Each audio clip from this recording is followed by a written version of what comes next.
Oh gosh. Hi guys. Hi. My name is Elandra and I am a student and mother of two.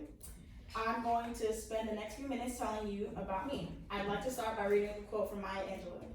She says, "We may encounter many defeats, but we must not be defeated."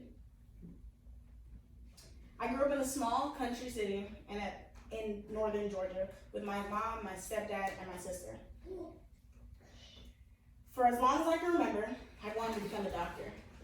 The thought of helping others and making a difference brought warmth to my heart. But for quite some time, I thought that was impossible to accomplish. You see, majority of my adolescence, I faced a lot of prejudice and discrimination because people of color were the minority in my area. So there were quite a few instances where I was told that my dream would never happen because I was Black.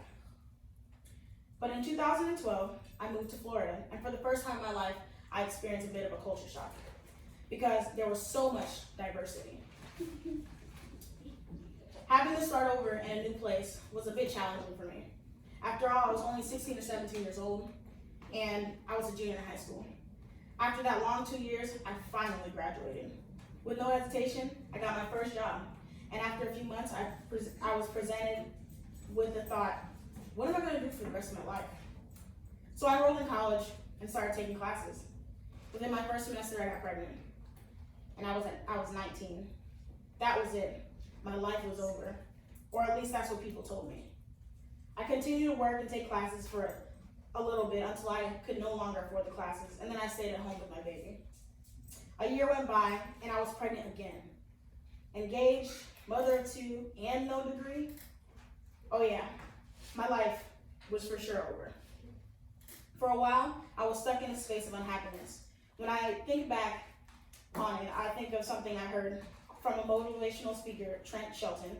He states, change isn't going to happen in your life until you start making changes to your life. And so I did just that. I became more driven and inspired to show my children that working hard, with hard work and dedication, you can accomplish your dreams. Fast forward 2 years, and you would see that I'm a single mother of two who people still look at me crazy when I say that I'm gonna be a doctor. To sum it all up, I was a girl in a small place where no one believed in me. I was put through so much to become a Black woman who needed to believe in herself. From the day that I realized that was the day my life changed for the better. Finally, I would like to leave you with this. Steve Jobs once expressed, if you're working on something exciting that you really care about, you don't have to be pushed. The vision pulls you. Thank you.